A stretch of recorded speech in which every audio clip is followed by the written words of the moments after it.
ஆனால் நம்முடைய பத்திரிகை நண்பர்களுக்கு தெரியும், முதலாக இது சிபிஐக்கு செல்ல வேண்டும் என்ற கோரிக்கையை வைத்ததே நம்முடைய தமிழக பாரதிய ஜனதா கட்சி. கரூரில் நாம் தான் வைத்தோம். காரணம், இது ஒரு அரசியல் கட்சியோ எதிர்கட்சியாக இருக்கக்கூடிய அரசியல் கட்சியோ ஆளுங்கட்சி திமுகவோ அல்லது தேர்தல் பரப்புரைக்கு வந்த தமிழக வெற்றி கழகத்திற்கோ சம்பந்தப்பட்ட வழக்குன்னு மூடி மறைக்கக்கூடாது. இது 41 உயிர்கள் சம்பந்தப்பட்ட வழக்கு. அதனாலதான் நாங்கள் நேரடியாக முன்னாள் நீதிபதி அவர்கள் தலைமையில் பண்ணியிருக்கக்கூடிய ஒரு நபர் ஆணையத்தின் மீது நம்பிக்கை இல்லை. அதே நேரத்தில் சிபிஐ முழுமையாக ஒரு ஃபோரன்சிக் இன்வெஸ்டிகேஷன், முழுமையா என்ன நடந்துச்சு, யார் வந்தாங்க போனாங்க, ஆர்கனைசர் மீது தவறு இருக்கா, லோக்கல் அட்மினிஸ்ட்ரேஷன் மீது தவறு இருக்கா, கூட்டத்தில் யாராவது மர்ம நபர்கள் கலந்திருக்கின்றார்கள், இதெல்லாம் முழுமையாக ஒரு ட்ரெயின்டு ஏஜென்சி மட்டும்தான், இதற்காகவே ட்ரெயின்டு ஏஜென்சி. இது போன்ற பல வழக்குகளை பார்த்திருக்கக்கூடிய சிபிஐ வர வேண்டும் என்கின்ற கோரிக்கையை வைத்தோம். எங்களுக்கு உள்ளபடியே மகிழ்ச்சி.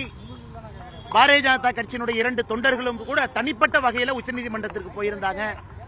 அக்கா உமா ஆனந்தன் அவர்கள் தனிப்பட்ட முறையில் உச்சநீதிமன்றத்துக்கு போயிருந்தாங்க. வழக்கறிஞர் அவர்களும் தனிப்பட்ட முறையில் ஜிஎஸ் மணி அவர்கள் உச்சநீதிமன்றத்திற்கு போயிருந்தாங்க. அதனால் எல்லா பேட்ச் ஆஃப் பெட்டிஷன்ஸையும் ஒன்றாக எடுத்து இன்று மாண்புமிகு உச்சநீதிமன்றம் இது சிபிஐ வழக்குக்கு மாற்றப்பட வேண்டும் என்கின்ற வாதத்தை ஏற்றுக்கொண்டு தீர்ப்பு சொல்லியிருக்கின்றார்கள். அதே நேரத்தில் இந்த சிபிஐ வழக்கையும் கூட மானிட்டர் செய்வதற்கு ஒரு ரிட்டையர்ட் சுப்ரீம் கோர்ட் ஜட்ஜ் இருப்பார்கள் என்கின்ற கருத்தையும், அவர்களோடு தமிழகத்தை சார்ந்த 2 ஐபிஎஸ் அதிகாரிகள், ஆனால் தமிழகத்தில் பிறந்திருக்க கூடாது, மற்ற மாநிலத்தில் பிறந்து தமிழகத்தில் ஐபிஎஸ் அதிகாரியாக நம்ம கேடர்ல பணி செய்யக்கூடிய 2 ஐபிஎஸ் அதிகாரிகளும் உடனிருக்க வேண்டும் என்கின்ற வாதத்தை வைத்திருக்கின்றார்கள். அதையும் வரவேற்கின்றோம். ஆனால் நிச்சயமாக இதில் யார் உள்ளிருந்திருக்கிறாங்க, யார் தவறு செய்திருக்கின்றாங்க, சம்பந்தப்பட்ட அதிகாரியாக இருந்தால் நடவடிக்கை எடுக்கணும். சம்பந்தப்பட்ட அரசியல் கட்சி யார் சார்ந்தவர்களாக இருந்தாலும் நடவடிக்கை எடுக்கணும். அதில் ஆளும் கட்சி எதிர்கட்சி என்பது முக்கியம் இல்லை.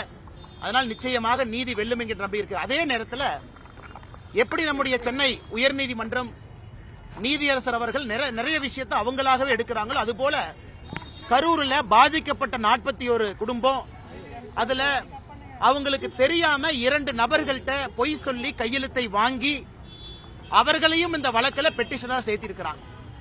இன்னைக்கு அந்த சம்பந்தப்பட்ட 2 நபர்களும் கூட எங்களுடைய கையெழுத்தை பொய் சொல்லி வாங்கியிருக்கின்றார்கள் என்கின்ற வாதத்தை உச்சநீதிமன்றத்தினுடைய நீதியரசர் முன் வைத்திருக்கின்றார்கள். அதனால் சென்னை உயர்நீதிமன்றம் தாமாக முன்வந்து அந்த 2 நபர்கள்ட்ட யார் பொய் சொல்லி அவங்க கையெழுத்தை வாங்கினது, யார் அவர்களை தவறாக வழிநடத்தியது, ஏன்னா இதெல்லாம் ரொம்ப தப்பு. நீதிமன்றத்திற்கு எதிராக தவறான ஒரு முன்னுதாரணத்தை கையாண்டிருக்கின்றார்கள்.